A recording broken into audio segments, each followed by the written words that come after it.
It's a pleasure to introduce you to my colleague, Lawrence Husick. He's a man of many hats. He's a patent lawyer by day. He's an inventor, a holder of several patents. He's a high-tech entrepreneur. He's a high school debating coach. He's the co-chairman of our Center for the Study of Terrorism, where he concentrates on technology and the leverage that it produces. And he also is the co-director of our program on teaching innovation, the history of innovation. And he's a big proponent that in teaching innovation, the most important thing we could teach our students is that it's okay to fail. But I'll let him expound on that at his leisure. Anyway, we've asked him to speak today about Stuxnet and other covert responses to the Iranian nuclear program. Oh, the other hat he wears, judging by the map he's put up on the board there, is he thinks he's also Jon Stewart. But please welcome Lawrence Husick. Thank you, Alan, and good morning. No, I don't think I'm Jon Stewart. I like Jon Stewart.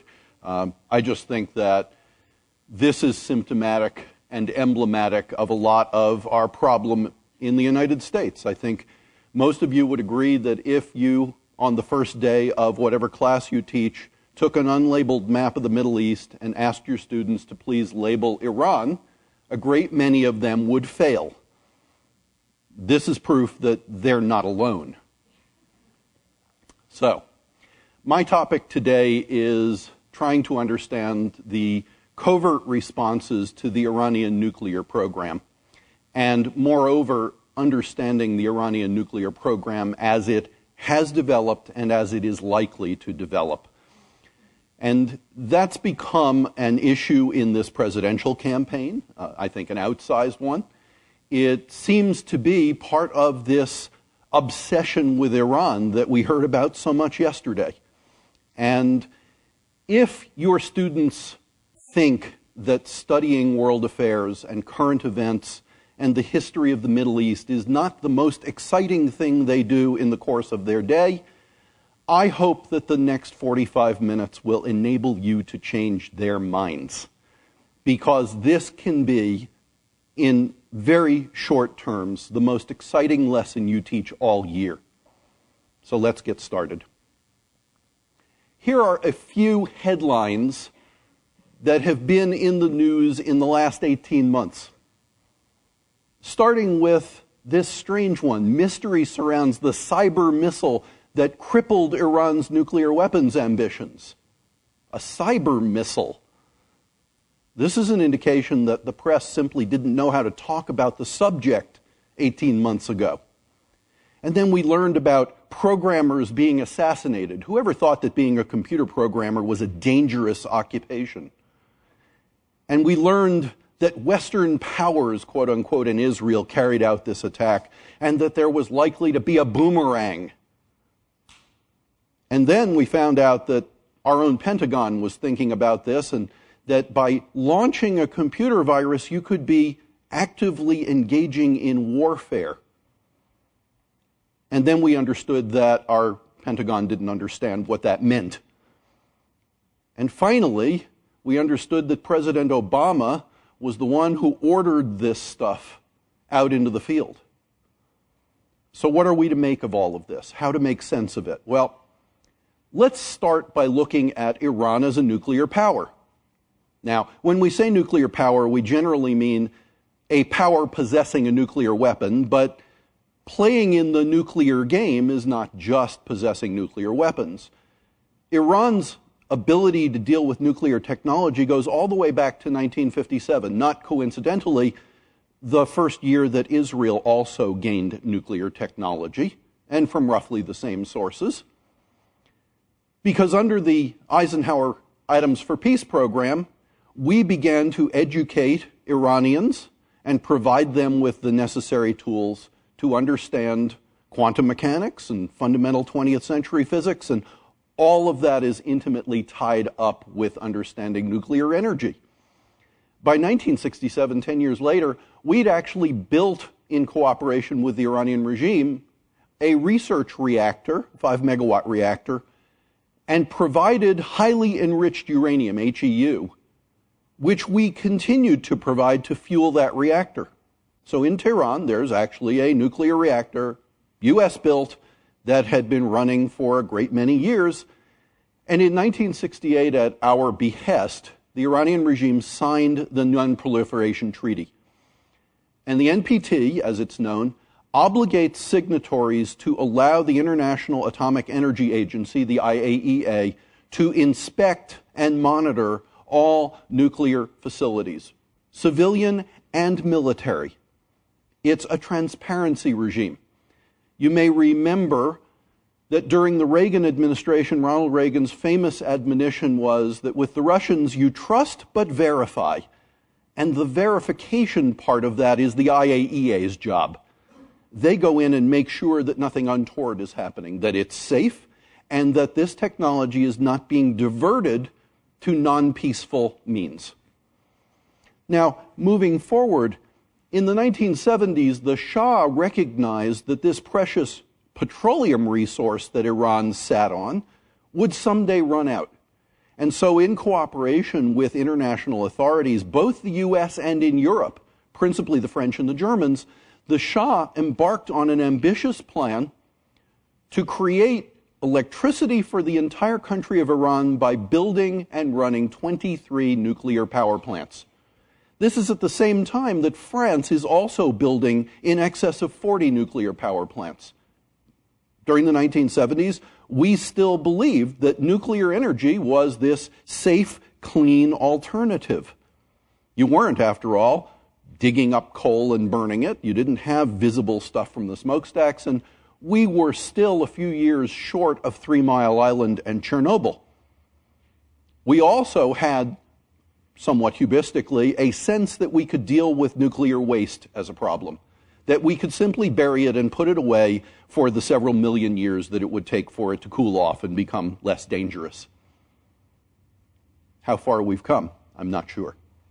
In 1979, by 1979, in the time of the Iranian Revolution, the first of those nuclear reactors, power reactors at Bushehr, 2 units, 2 different reactors at the same place, were respectively 50 and 85% complete. And predictably, after the Iranian Revolution and the taking of the hostages, we, the French and the Germans, all declined to continue constructing the Bushehr plant. In 1980, during the hostage crisis, we said no more highly enriched uranium for the research reactor in Tehran. And without highly enriched uranium, that reactor design slowly ages out and eventually shuts down. The nuclear fire goes out. In the 1990s, however, Russia and China both provided materiel and expert assistance to the regime in order to try to complete Bushehr and do some other things. And by 2002, the Iranian regime was found to have begun a program to build a uranium enrichment facility at Natanz. Now, that facility initially was built out in the open. It was built above ground, and the stated goal of that facility was to enrich uranium so that the original plans for peaceful uses, medical, research, and power generation could move forward. In the period between 2002 and 2006, the Iranians conducted negotiations with the IAEA in Geneva, and the IAEA, in doing its inspections, reported that there were certain blind spots, that they were not permitted to inspect certain parts of the Iranian nuclear apparatus. And they started issuing a series of reports showing the failures of Iran to comply with its obligations under the Non-Proliferation Treaty. And at this same time, through satellite surveillance, we began to notice a few things at Natanz. And that's the picture that you see down here. That's the Natanz site. What we noticed was that some of the buildings at Natanz had disappeared. and that instead it seemed that the site had been swept clear by bulldozers, but that huge power lines had been brought into the facility. So the buildings disappeared, but the power consumption was tremendous. We noticed that auxiliary buildings were still being built, roads were being built, there were still people there were still vehicles there. Where did the big buildings go? And the answer eventually became clear. They went 300 feet straight down into the ground. The Iranians had buried them. During 2009, a second uranium enrichment plant was announced by the president of Iran, Ahmadinejad, at Fordow. And all during this period, the UN Security Council issued resolution after resolution, 8 in total, condemning Iran for its violations of the Non-Proliferation Treaty and its failure to allow inspection regimes. Now, it's important for us to understand a little bit of the technology in order to understand why this is such a hot political issue. So let's go back to physics class for a few minutes. I apologize. I know that's not why you teach what you teach. If you dig uranium out of the ground, as they do at Natanz in Iran, what you get is mostly a stable form of uranium, an isotope called uranium-238. And less than 1% of what you dig out of the ground in that uranium is the unstable, what's called fissile form of uranium, uranium-235. That's the stuff that glows in the dark. That's the stuff you can use to power a reactor, and that's the stuff that you need to make a bomb. Now, the numbers, 238 and 235, refer to the atomic mass of this material. And if you divide one by the other, 238 by 235, what you find out is that the difference in the weight of two of these atoms is infinitesimal. So the question becomes, if I want the stuff that glows in the dark and not the garbage, how do I make that? And the answer is I have to enrich it. I have to separate it. Think of having a container that contains one red marble for every 9,000 black marbles. How are you going to separate that? Well, you could sit there and laboriously go like this, and every once in a while you smile because you found the red one. But you've got to find a better way to do that. And we, and the Germans, by the way, during World War II, figured that out. And the way you do it is that you use the difference in weight between those two isotopes, and if you can find a way to make that difference in weight matter, you can separate them. And the way we do that is we take the uranium, which is, by this time, we've dug it out of the ground as a rock, we've crushed it up real good into something called yellow cake. It's a yellow powder. We then treat that with a very strong acid, and we make it into something called uranium hexafluoride. It's a gas. It's corrosive as hell, and it's really poisonous, but we do it anyway. And we take tons and tons of this uranium, and we make uranium hexafluoride, and then what we've got to do is spin it really fast in a centrifuge.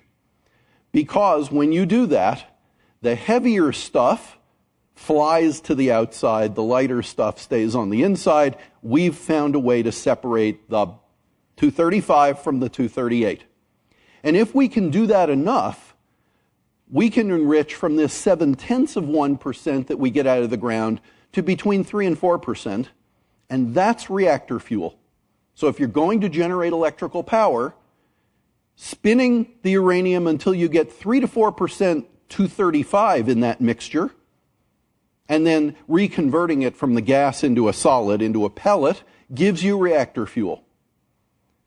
Going above that to, say, 20% means that you have something that's usable in a weapon. Now, in this case, that's not a fission bomb. That's a dirty bomb.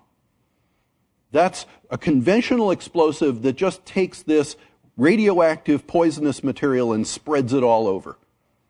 This is the stuff of movies. And if you can take it and spin it more to the point where you get over 85% fissile material, that's what we call bomb-grade or weapons-grade uranium. And that's the stuff that you can mold into a core and turn into a real nuclear weapon.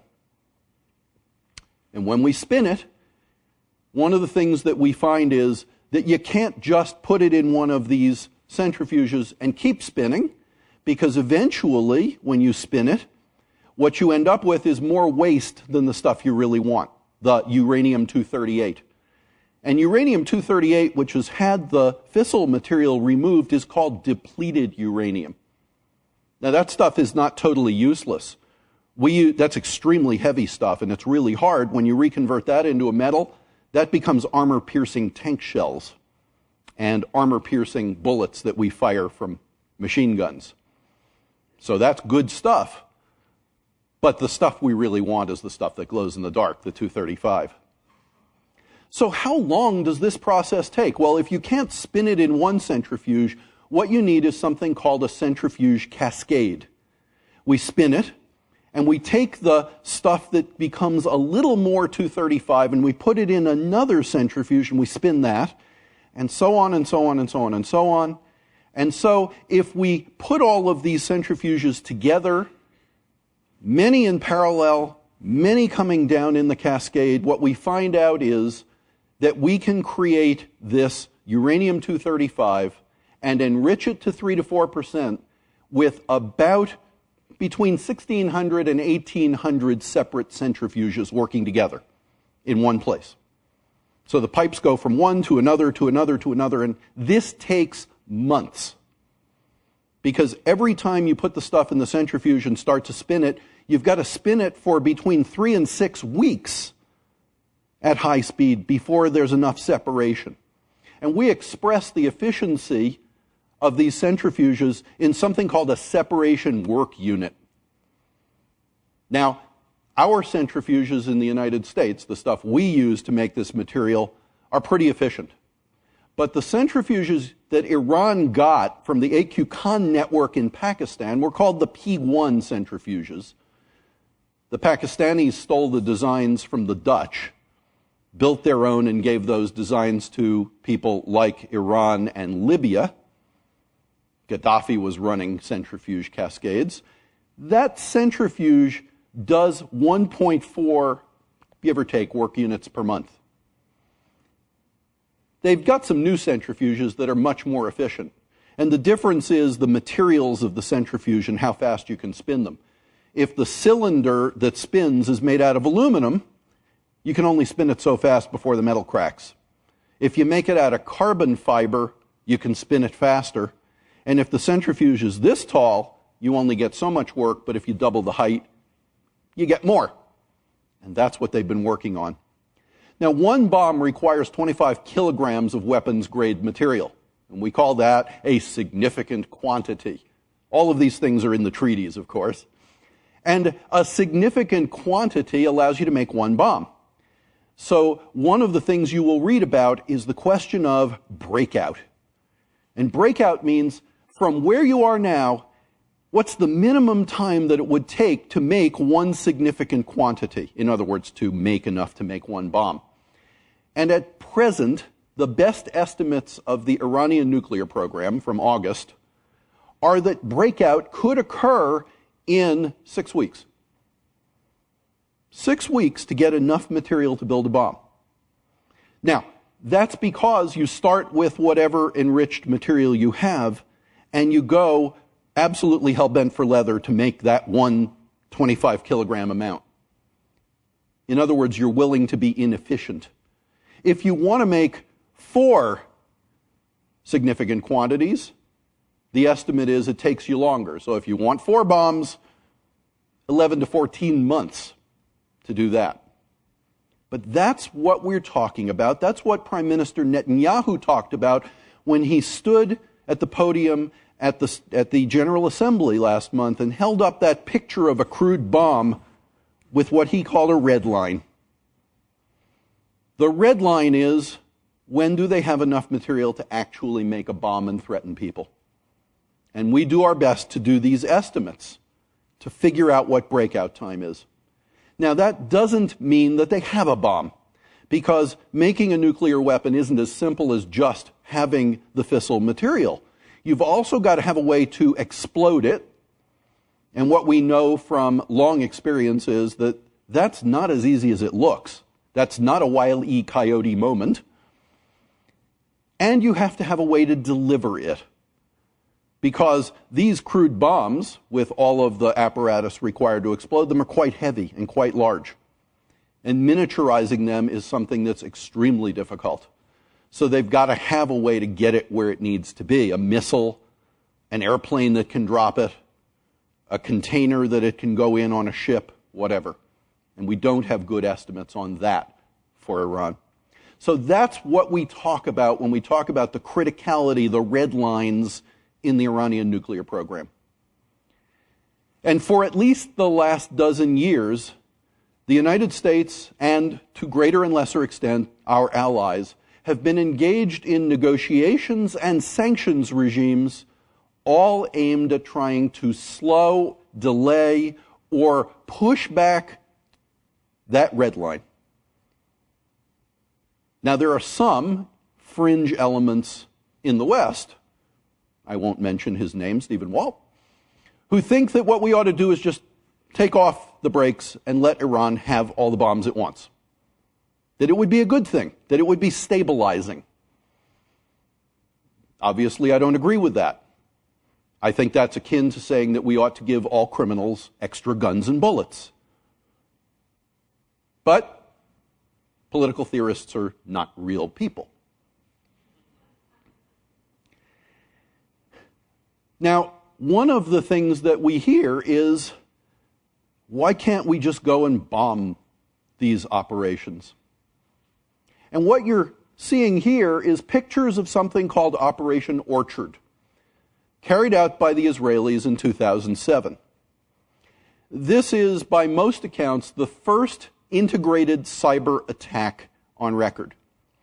You see, what happened was that the Syrians were building a nuclear reactor in northern Syria with the help of their friends, the North Koreans. And they got to a certain point where the Israelis considered this a threat. So what the Israelis did was first go in and disable the most sophisticated anti-aircraft missile system in the world, the one that the Syrians operated that had been given to them brand spanking new by the Russians. If the Syrian defense operators sitting in their control rooms had bothered to look out the window, they would have seen Israeli warplanes flying by at low level, armed to the teeth. But instead, they stared at their computer screens, which reported that all was well and quiet. Think of the scene in Mission Impossible, where Tom Cruise takes the Polaroid and tapes it up in front of the security camera. That's what the Israelis did with a computer virus. And then the airplanes, a very small contingent of them, because they didn't need all the defenders flying with them, flew in and took what had been a nuclear facility, a big square building, and that was the aftermath. Because within a week or so, the Syrians simply brought in bulldozers and bulldozed the site clean. So, seems like a pretty good idea. If the Israelis can do that once, can't they do it again? Well, maybe not. You see, this is the real map of the Middle East. We can tell because, like, Egypt is way over there. And it is a frightfully long way from Israel to the many sites that are implicated in the nuclear program in Iran. You'd have to attack many sites simultaneously after flying long distances. And don't forget, this all has happened after Operation Orchard, and the Iranians are not stupid. Their sites are buried underground by 300 feet or dug into the side of a mountain. So it's not that easy, because the biggest bomb that the Israelis have, as you can see, might be capable of penetrating between 6 and 8 meters of the concrete that buries these sites. Now, we have been developing a new bomb called the Massive Ordnance, the MOB. And the MOB is really, really big. How big is it? Well, we had to pay $160 million to modify 2 B-2 bombers just so that each one of those bombers could carry one of these bombs.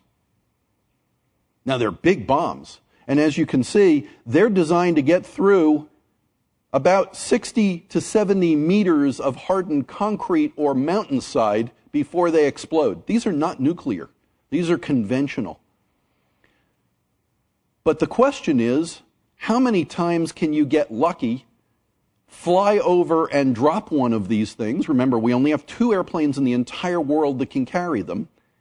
And the Iranians have more than 2 sites, and each site is big enough that one bomb wouldn't take it out. And I think we can all agree that the last thing that the United States wants to do is drop a nuclear weapon on a nuclear site. That's not exactly smart. And so it is not all that easy to think about the military option here, even if you could blind all the air defenses, and even if, as we heard, the Iranian Air Force is a joke. You're still operating all the way around the other side of the world on the very edge of weapons technology without good assurance that you would do anything, and then comes the bad news. And the bad news is that once you have the nuclear genie out of the bottle, once the knowledge is there, even if we destroy these sites, they already know and have the plans and the resources to rebuild them, or rebuild them elsewhere where we can't find them. Now, I don't say we can't find them, we just couldn't find them easily. So the problem here is that the calculus is notoriously difficult. So we have turned to something a little different, cyber war. What is cyber war? Well, Deputy Defense Secretary William Lynn told us we don't know. And if he doesn't know, I'm sure a lot of people don't know. But cyber war, simply put, is the use of computers and computer networks and software to do what you would otherwise do in warfare with weapons. Pretty simple. Now, if we don't know what it is, how are we going to wage it? How are we going to defend against it? All good questions, no good answers. But it's coming. You see, in 1999, 2 colonels of the People's Liberation Army told us what cyber war was. They published a book on it. You can buy that book on Amazon. And what they told us was that you can use computers, software, and networks to do a variety of things that look like warfare. You can use computer viruses, worms, and Trojan horses to disable or change the way computers work. You can do what's called information poisoning. Information poisoning looks in its simplest form like I go online and I check my bank balance and it says I'm well-to-do. And tomorrow when I go online and check my bank balance, it says I'm less well-to-do. Not broke, mind you, because that might set off a flag. If you've ever checked your credit card statement and found a transaction that you didn't recognize, most likely that's just credit card fraud. But it could be information poisoning. And only your credit card company can tell, and sometimes that's hard for them. Financial manipulation would be just changing the information that financial markets depend upon. Because if one thing we know about financial markets is that they all depend on economists, and economists all start all sentences with the same statement. Let's assume we have perfect information about the market. Well, if the information isn't perfect, then what the economists tell us is wrong, then we make wrong guesses, we execute wrong trades, we price things incorrectly, and the capitalist world starts to doubt itself. And finally, direct cyber attack. We can go after the computers and the systems. So the Chinese told us this 13 years ago. No big surprise. So we know about it. Why don't we defend ourselves? And the answer is, we can't. No one can. There is no defensive posture in cyber war. During the Cold War, our defensive posture was called MAD. right? Mutually assured destruction. We said to the Russians, you may have a lot of nuclear weapons, you may get the first lick in, but enough of our nuclear weapons will survive, and we know where you live, we'll wipe you off the face of the earth in retaliation. And for more than 50 years, that Mexican standoff worked. The problem is that cyber weapons don't come with a return address. In cyber war, identifying who attacked you and where they are is often impossible, certainly impossible to do rapidly. How do we know this? Well, we can look at the history. Look back to August of 2003, when the Northeast United States, from eastern Ohio through right here, all the way to New York City and beyond, was blacked out on an August afternoon. 44 minutes after the blackout struck, the White House and the governor of New York simultaneously announced, no problem, folks, this is not terrorism. It took 17 months for the Federal Energy Regulatory Commission to issue a report that told us what it was. You might ask yourself, how did they know in 44 minutes? I have no answer for that. But what we do know is that a power line in eastern Ohio sagged, touched a tree, and started a cascade that the industry, at least, had assured us could never happen, that blacked out the eastern United States and cost us about $14 billion before we got it all fixed. What we also know is that that blackout was aided by the fact that on that very afternoon, something called the blaster worm was busy chewing its way through Windows computer networks at a mad rate. And while the worm itself didn't cause the blackout, what it did was keep the operators of the power grid from seeing the blackout progress, so they couldn't respond and stop it. And the only reason that blackout stopped just north of Philadelphia was a young man, 26 years old, sitting in a black office with a bunch of computer screens about 6 miles from where I live in Valley Forge, who made a lucky guess. He bet his career on flipping a switch. If he had been wrong about what he thought was going on, he would have killed the lights from Philadelphia to North Carolina and lost his job. It turns out he made the right guess. He had 15 seconds to make that guess. And as a result, Allentown, just to the north of Philadelphia, was blacked out for 3 days, and Philadelphia and south survived with the power left on. So we just don't have defenses that work. Now, the systems that are most vulnerable to attack are called SCADA, Supervisory Control and Data Acquisition Systems. These are little computers that you guys never see. What do? They run traffic lights. They run water production and wastewater systems. They run elevators. They run lights and heating and air conditioning in buildings. They run railroad switches. They run the air traffic control system. They run industrial plants of all kinds. And these systems were basically designed in the 1980s before we even had a whiff of a thought about security, before we'd thought about cyber war. And they can't be retrofit to make them secure for the most part. We've got to rip them out by the roots and replace them with new ones. You can imagine how the mayor of a big city would respond if I went to him and said, Mr. Mayor, you know all those traffic lights? You know all the sewers under your streets and the water systems under your streets? You know all the lights in the buildings that the city operates? They're all run by little computers, and you're going to have to replace those computers to the tune of, let's say $4 billion. When he stopped laughing, I'd be shown out of his office immediately. It just isn't going to happen. Why are we worried about this? Well, according to the Department of Homeland Security, the worry is not that these computer systems get destroyed, but rather that the computer systems that control our lives and our industrial capacity do the wrong thing at the wrong time, and that this has really catastrophic consequences. Now, bear in mind, this is not new news. We've known about this for a long time. So why am I talking about it in a symposium on Iran? This is why. Because beginning about 3 years ago, we started a campaign that uses all of these vulnerabilities as a weapon. We went after the Iranian nuclear program with something that came to be known as Stuxnet. Now, it wasn't called that by the people who designed it. That's a word that appears in the code deeply embedded and encrypted. The security researchers who found this thing and took it apart to understand it found that word, and it stuck.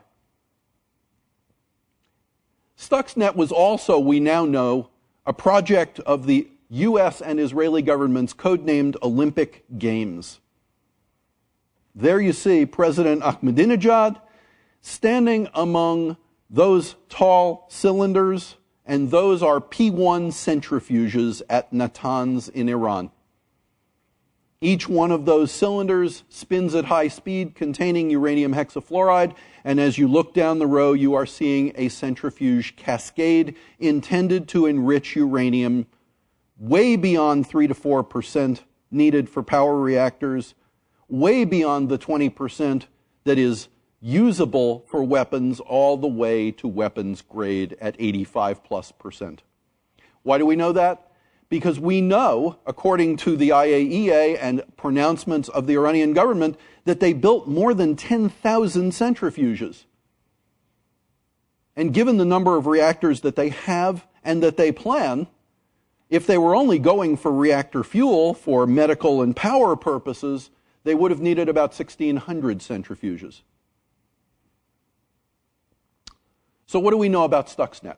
Well, we know that sometime in mid-2008, give or take, this thing was released to the internet, and that in May 2010, independent, non-government people found it floating around there on the internet. It was this strange-looking worm that attacked computer systems, but they didn't know what it did, and they didn't know what it was intended to do.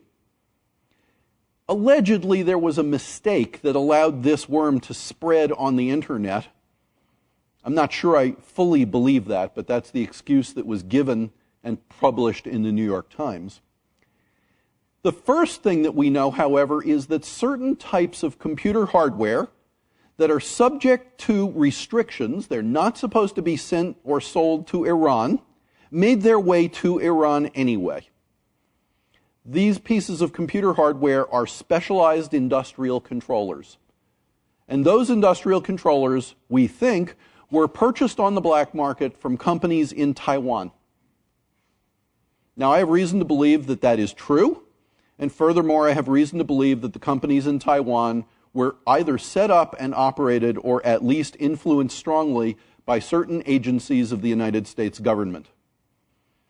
And those computer controllers that made their way to Iran were already poisoned with some secret computer code.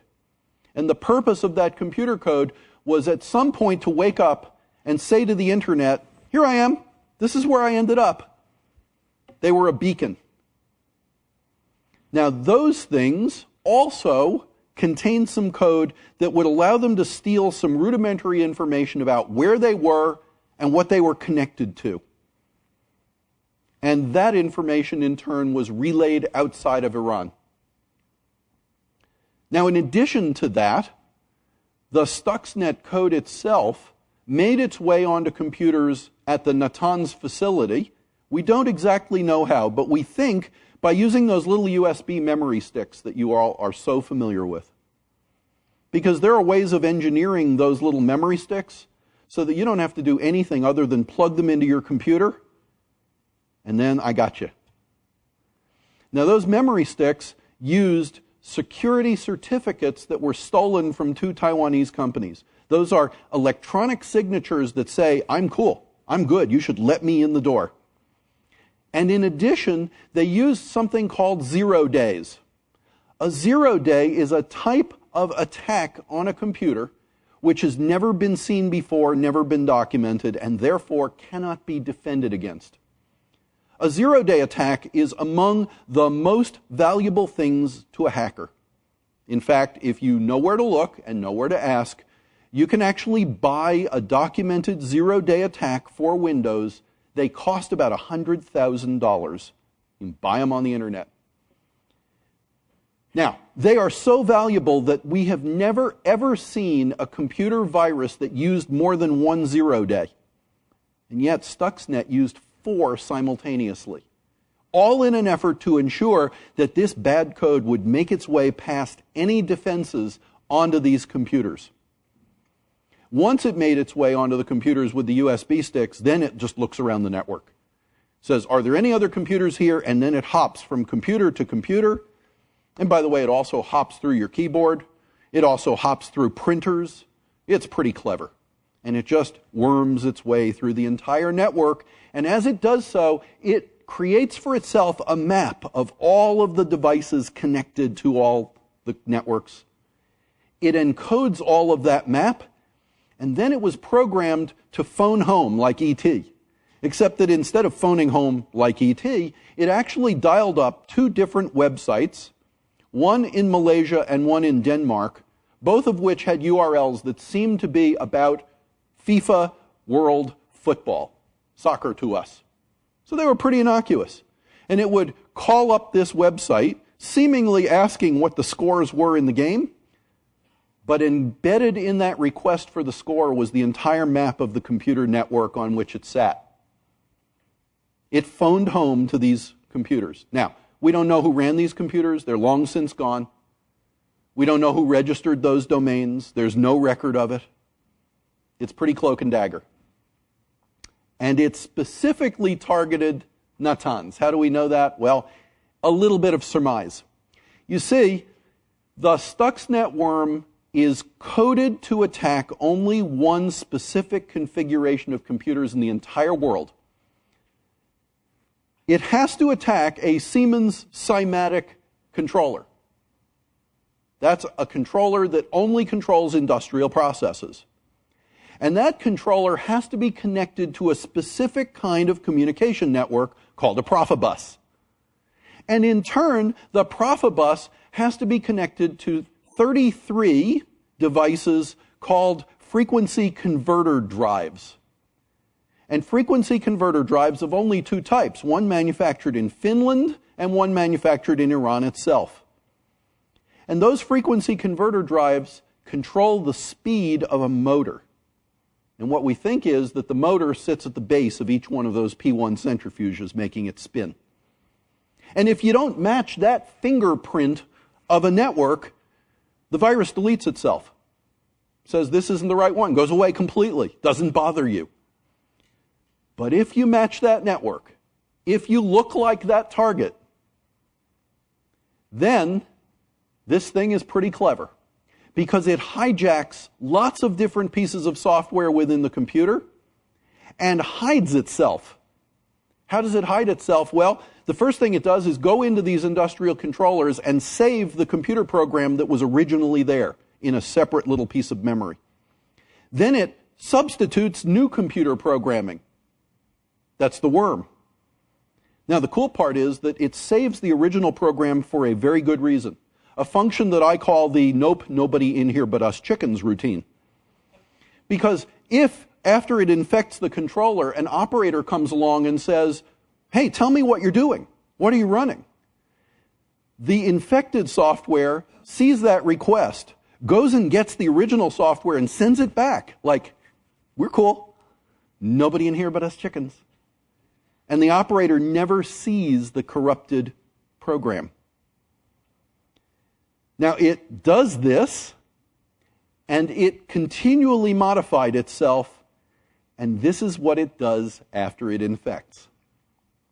Every 15 minutes or so, it goes out and it looks around and makes sure that it's infected all of the controllers in the network.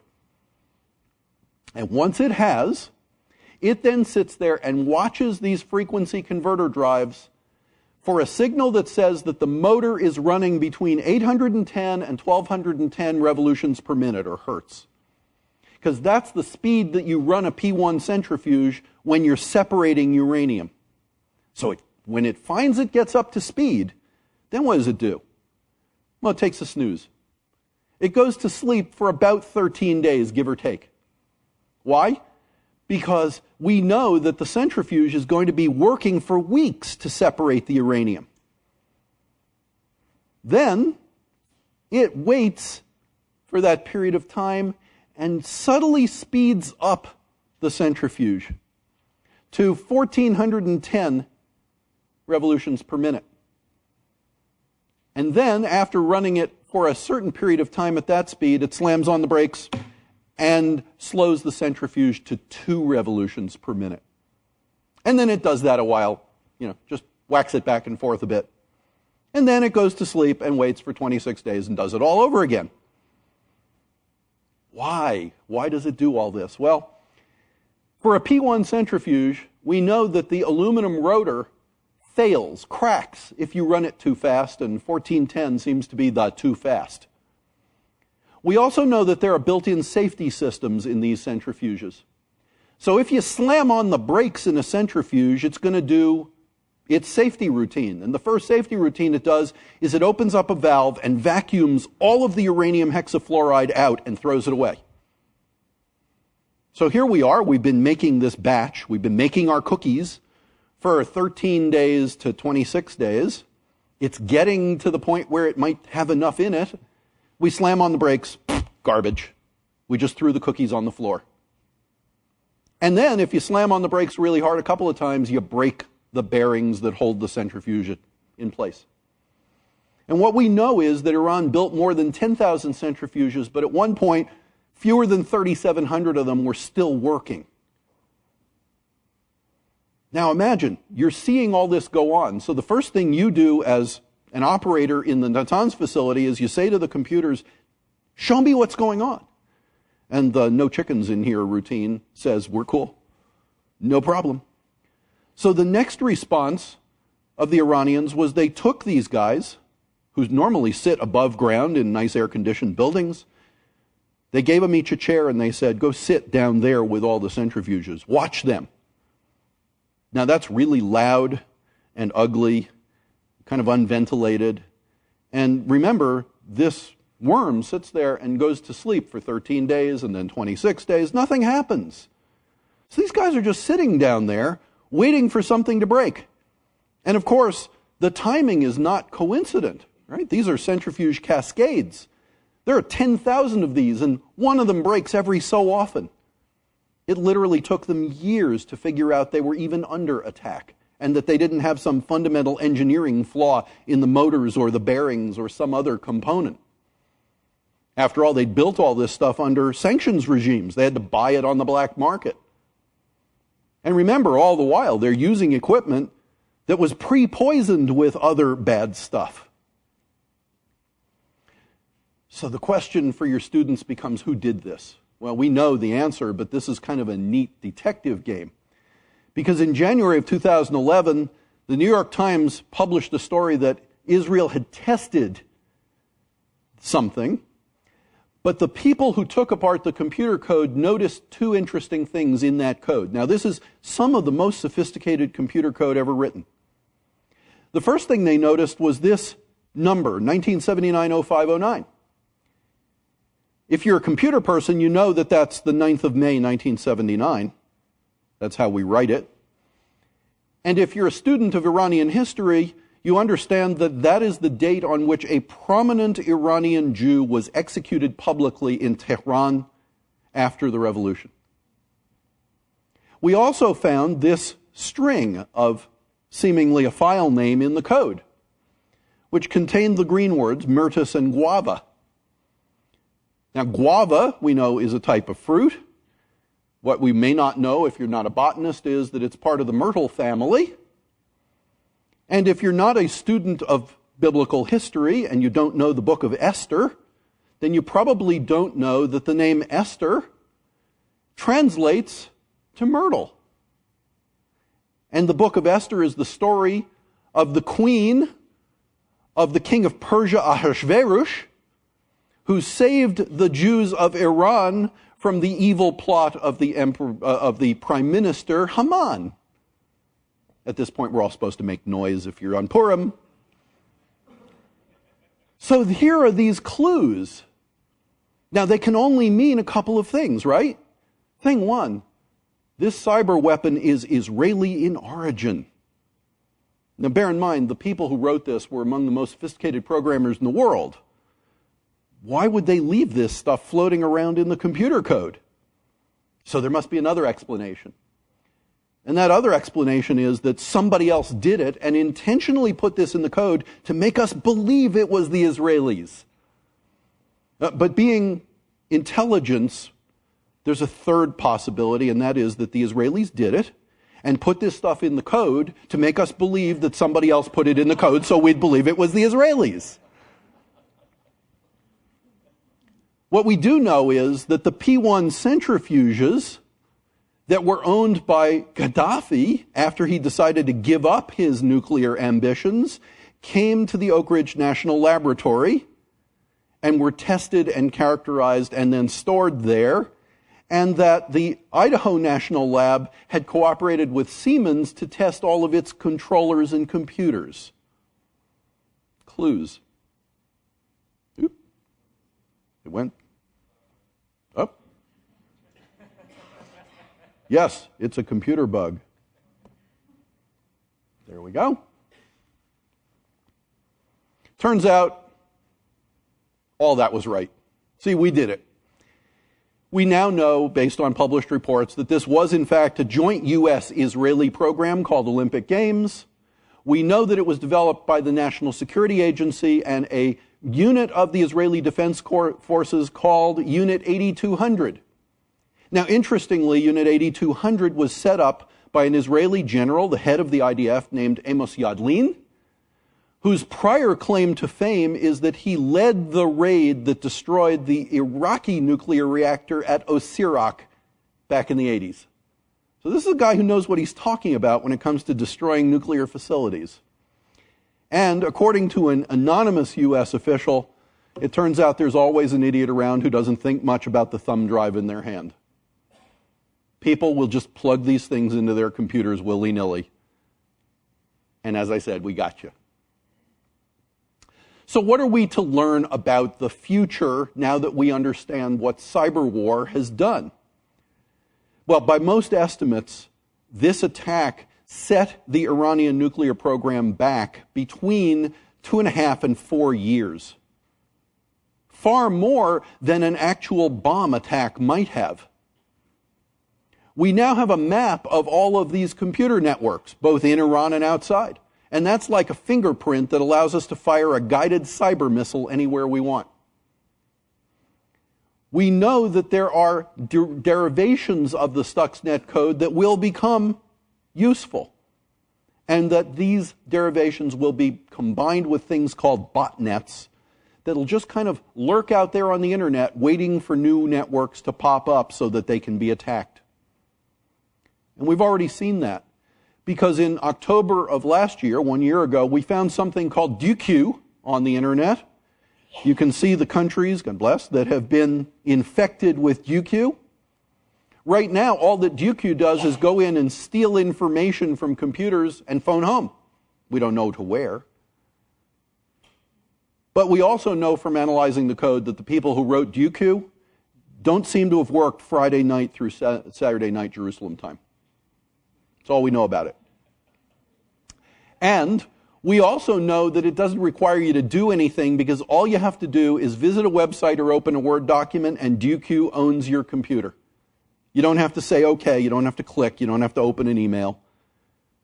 So it's a silent attack. It works through a particular font embedded in a file. Microsoft patched that back in May. So if you're up to date with your Microsoft software, you don't have to worry. It only attacks Windows.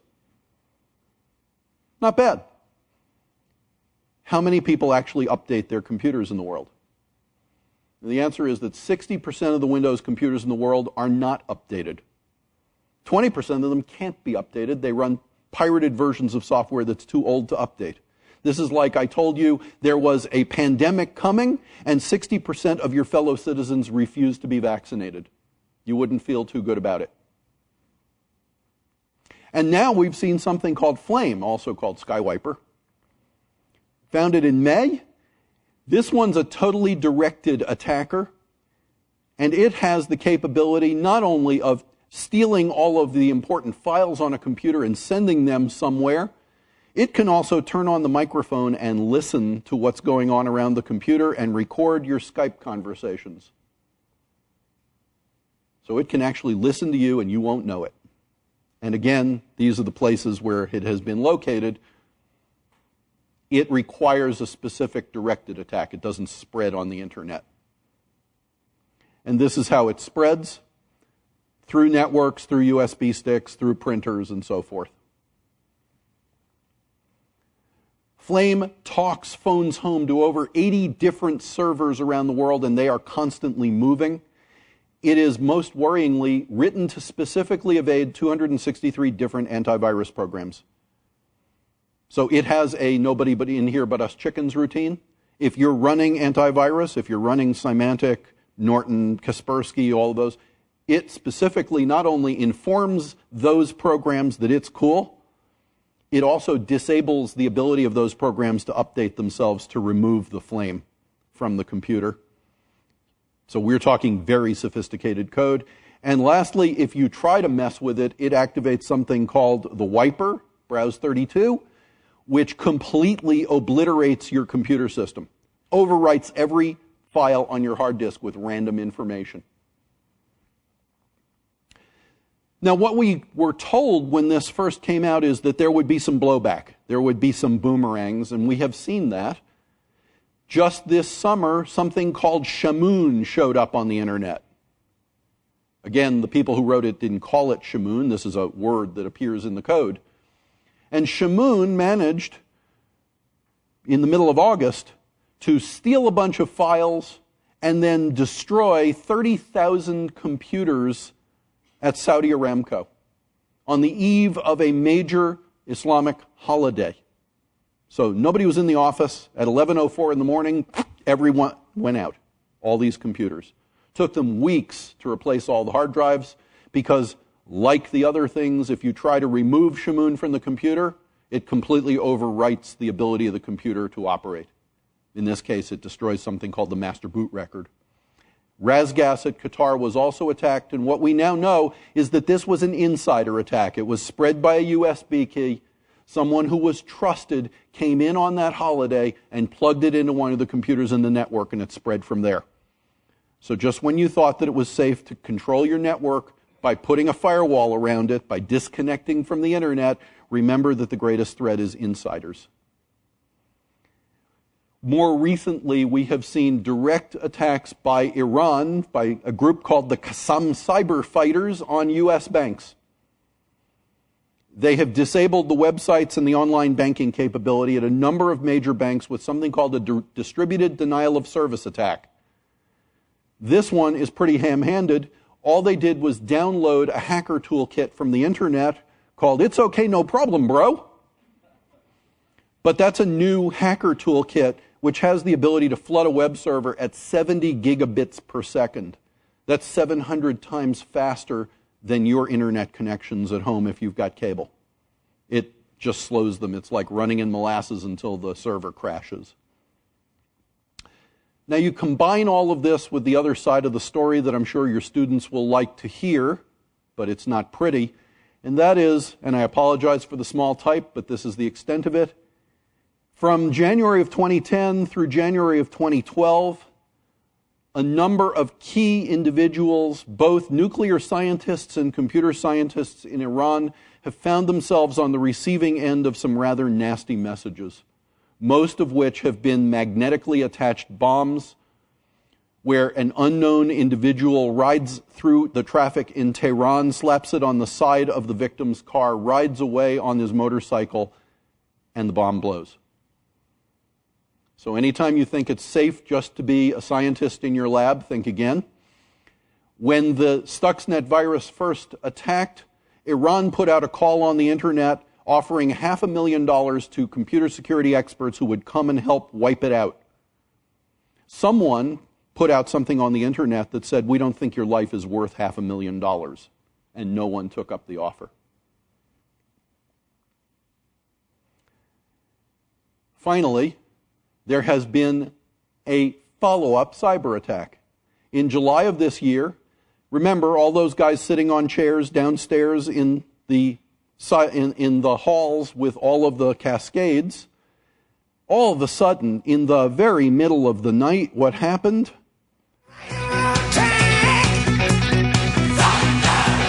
Every computer in the building began playing AC/DC.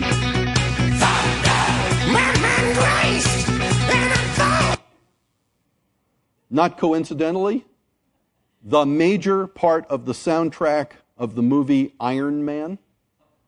Remember the guy who uses technology to enforce world peace? And we haven't traced the source of that one either. So is it war? Well, somebody from our Pentagon told the Wall Street Journal, and this is a quote, "If you shut down our power grid, maybe we'll put a missile down one of your smokestacks." And on one of the hacker boards that I monitor, that's the response. "Lols, we have 0 smokestacks, dude." Again, we don't know where these guys live. So for the future, all future wars, declared and undeclared, hot or not, will contain cyber components. Security technologies playing defense doesn't work. Deterrence, mutually assured destruction, doesn't work. It's a new world. It's a cyber world. I look forward to your questions.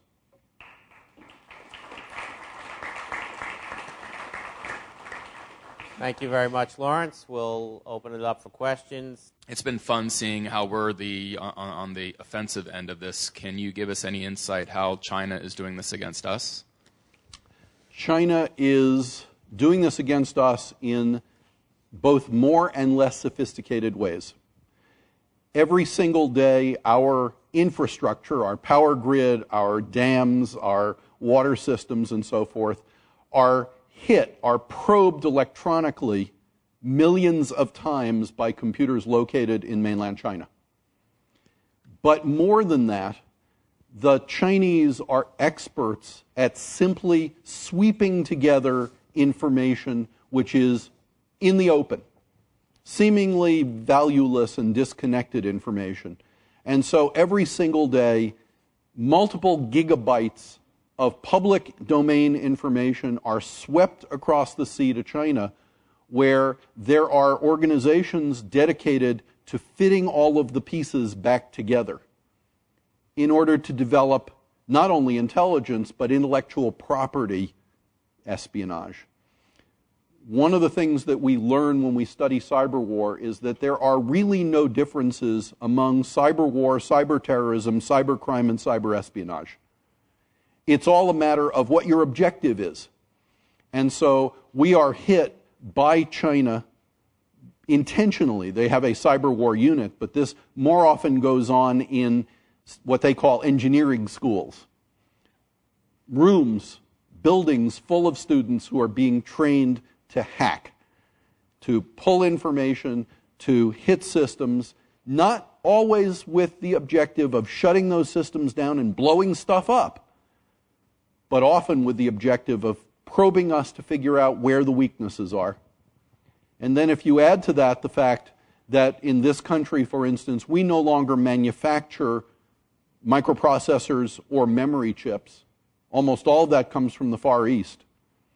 And we have no idea what is buried in those chips. The situation gets pretty dire pretty quickly. Paul Dickler. Thank you, Lawrence. Early in your talk, you made a reference to 6 weeks. Now, you didn't say whether you were talking 6 weeks from August or 6 weeks from right now. I presumed you meant 6 weeks from the present. Well, the 6 weeks, the 1.4 months, is the August best estimate of the most rapid process that the Iranians could use to produce one significant quantity, 25 kilograms, of bomb-grade material. That doesn't mean they have a bomb, It's just that material. And so that's the most recent estimate that I was able to source. So in light of everything you said, and knowing that Netanyahu also knows most of what you just said, far more. Probably more, would you try to hazard a guess at his red line UN speech and what the likely intent of that speech was? Well, clearly it has been said many times that the Israelis have a red line which is different from ours. If you simply look at the difference in weapons capability, right, we know that we have the mob, the massive ordnance, and the B-2s that fly it, and Netanyahu does not. And so he has less ability to mount a successful kinetic strike, and he's also the stated close target of a potential nuclear weapon. And so he knows all of this, and when he stands at the UN with the diagram of the bomb with a red line, what he's telling us is things are going to get more rapidly paced and more dire for Israel long before the rest of the world thinks we've hit a critical point of no return. And that Israel may be forced to take an action under what we heard yesterday, the mowing the grass scenario, right? You mow it, you don't know what weeds may pop up after, but at least you've mowed it once. This is the scenario that Israel employed at Osirak. This is the scenario that Israel employed in Operation Orchard. There's no reason to believe that the Israelis have changed doctrine in the interim. In spite of all the other information. I don't know. I just don't know enough because my research is entirely on the open source side. I do not have a security clearance. I do not want one. I think they carry with them more downside than upside. And so what I can deduce from looking at the open source information is that we're in a very precarious situation, that Israel may in fact feel itself existentially threatened far earlier than anyone estimates.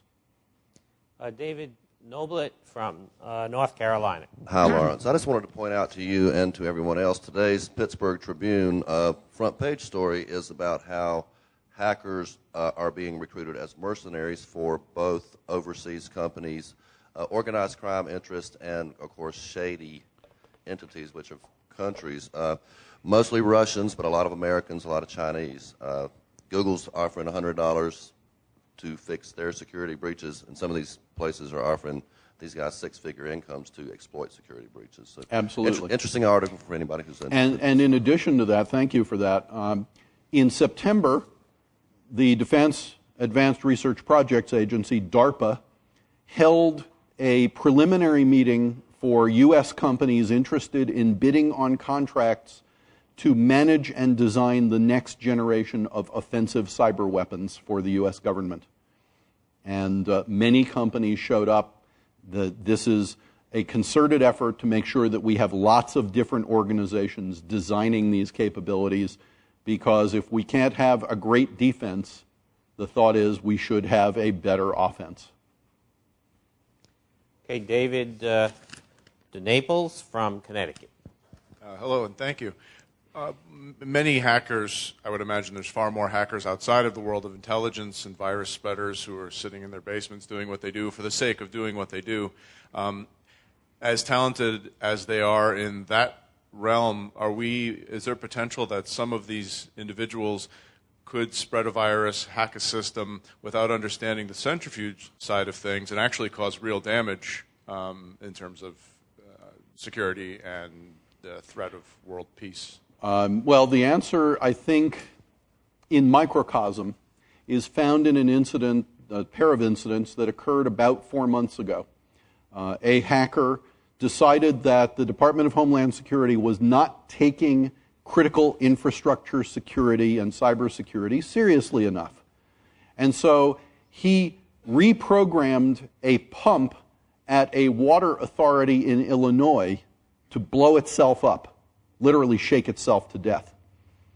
And then, after he did this, he documented exactly what he had done in an open letter to the Department of Homeland Security, which roundly ignored him. So he did it on a larger scale, but not a life-threatening scale, in Texas. And this time, the FBI went after him. My opinion, exactly the wrong response. This guy may have committed a criminal act of vandalism. I happen to believe we should have recruited him. and we still don't take the problem seriously. So the answer is, are they going to do it without understanding it? Unlikely. Hackers deeply understand the systems they affect. Are they going to do it for the sake of doing it? Well, hell, that's the definition of a teenager.